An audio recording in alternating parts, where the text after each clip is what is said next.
Fleet Manager and Product Specialist at Lexus of Pembroke Pines. Thank you. Good evening, ladies and gentlemen, and thank you for attending our first Lexus of Pembroke Pines Breast Cancer Awareness Soirée. I am honored to have been asked to share my story tonight. As many of you already know, I am a breast cancer survivor. I stand in front of you today as a proud breast cancer survivor. I can't tell you how many times I tell someone that I'm a survivor and they say, "Oh, I'm so sorry." Don't be sorry, I tell them. I have raised hundreds of thousands of dollars for the American Cancer Society over the last 18 years. I have helped countless women going through treatment for this disease.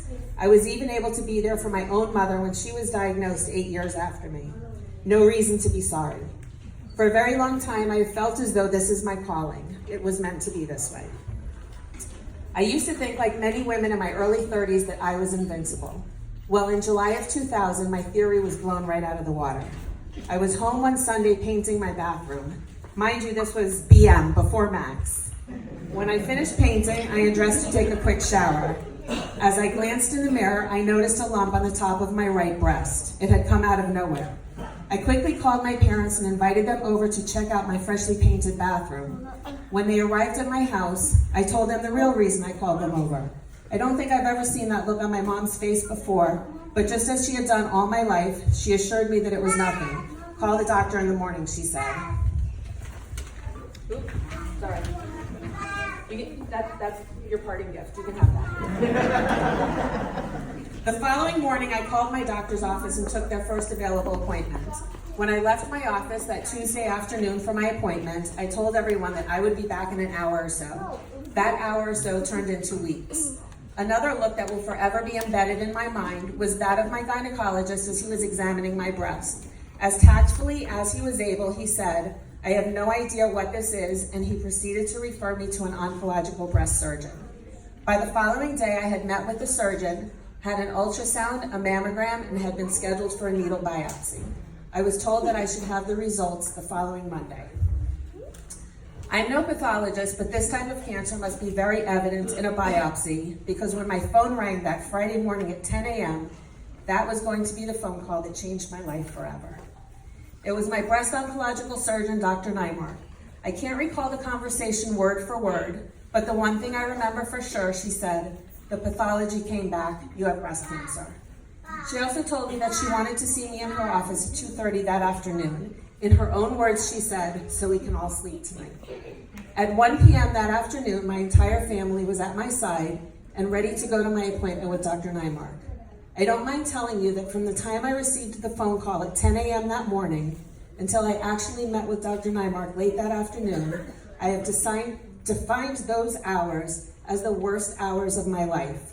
All I knew was that I had breast cancer. Had it spread? Was I going to die? I have never been so traumatized where I couldn't speak, couldn't think, and really just couldn't function. When we met with Dr. Nymark late that afternoon, she took her time with us, explained everything, and answered all of our questions.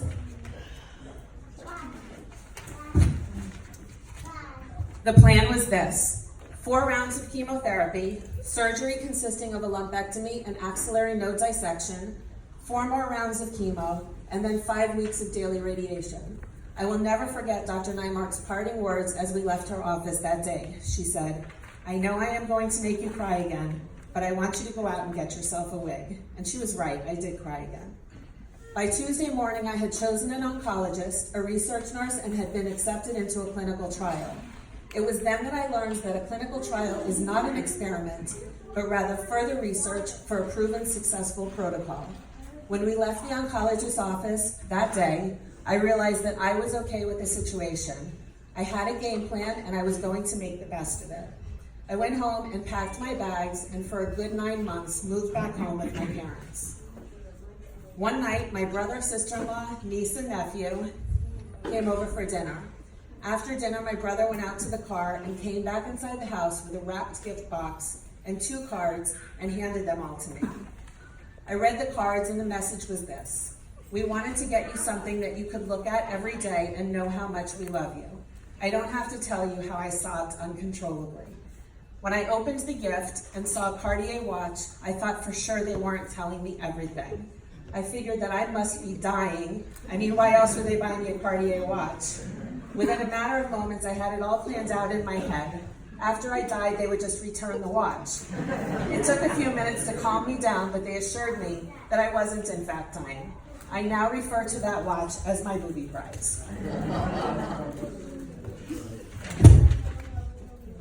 Unfortunately, BRCA testing wasn't available 5 years after my breast cancer diagnosis, and it was then that I learned that I carried the BRCA genetic mutation. Late last year, I decided to meet with a geneticist to find out my risks and options. It was then that I learned that the older I get, the higher risk I become for breast cancer recurrence. After discussing my findings with my oncologist, I made a conscious decision to undergo a bilateral mastectomy and reconstruction. At this point, I am 4 surgeries in only 8 short months, with just 2 more surgeries to go. I am beyond grateful for the most amazing team of doctors, and especially my plastic surgeon, Dr. Weiser, who has pretty much held my hand down this chosen path. What I found out after my initial mastectomy surgery in February, when the pathology report came back, was that I had cancer cells in both breasts. It was 100% confirmation that I not only made the right decision, but at the right time. Had I not opted for a bilateral mastectomy this past February, it would have been just a matter of time until I was diagnosed with breast cancer again. I would like to take a moment and address my peers here at Lexus of Pembroke Pines. I see you guys all in the back there. Year after year, you see me asking for donations. You see me passing out flyers for denim days and bake sales to raise money for the American Cancer Society and making strides against breast cancer. You see me wearing my pink ribbon and decorating the showroom in pink. I've never really had the opportunity to tell you in detail why I do what I do and why I do it for the American Cancer Society. I will start by telling you that when I was diagnosed, I went to an event put on by the American Cancer Society called Look Good, Feel Better. It was recommended to me at the time by my oncologist.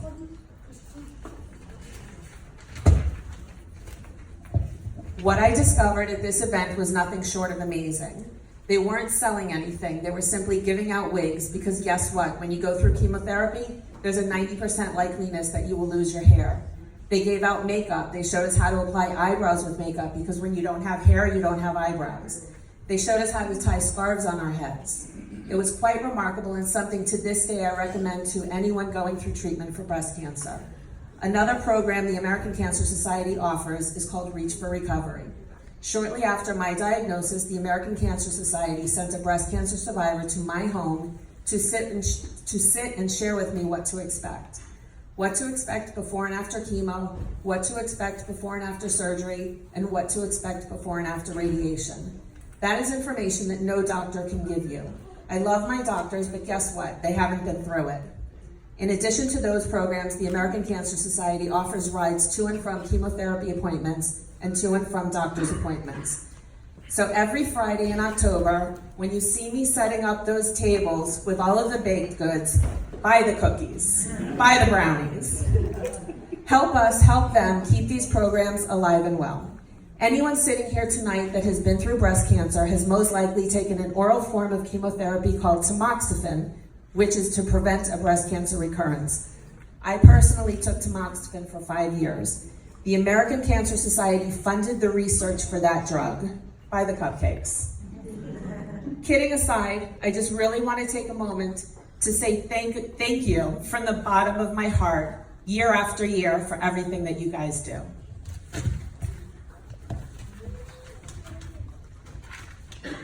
My son Max, who actually turned his phone off for a couple minutes here, thanks Max. My son Max will turn 10 in just a few short days. I will do everything in my power so that breast cancer is not relevant in his adult life like it is in mine. I don't ever want him to have to hear from his friends or relatives that they too have been diagnosed with this disease. Before I leave, I would like to close with this. Craig, where's Craig? Craig, you have no idea how grateful I am for everything you do for this cause, so near and dear to my heart. Thank you just doesn't seem like enough. You will never know how your kindness has changed me for the better. And now I would like to ask you to come up on the stage.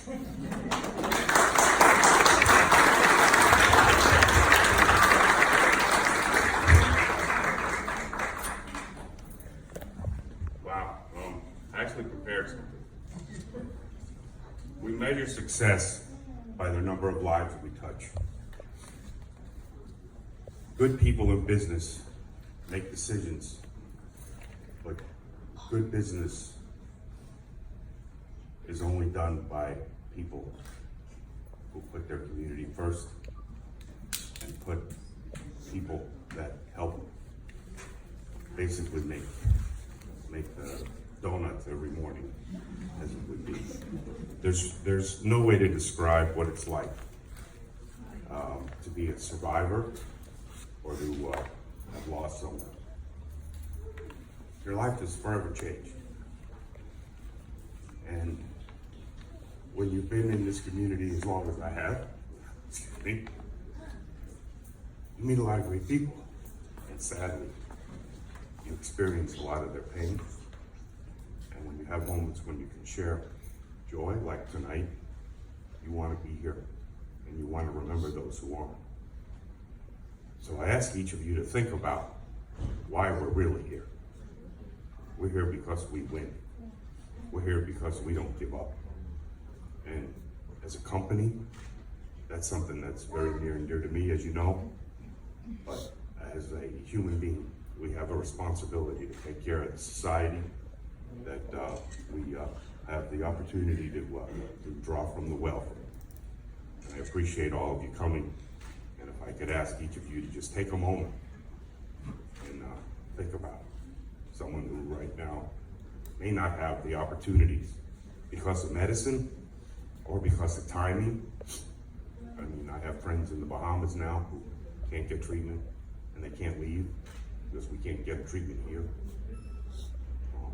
I could go on, but just be thankful for every blessing and understand that leadership has a responsibility. The responsibility is to always have empathy and awareness for everybody that you lead. So thank you. Appreciate it.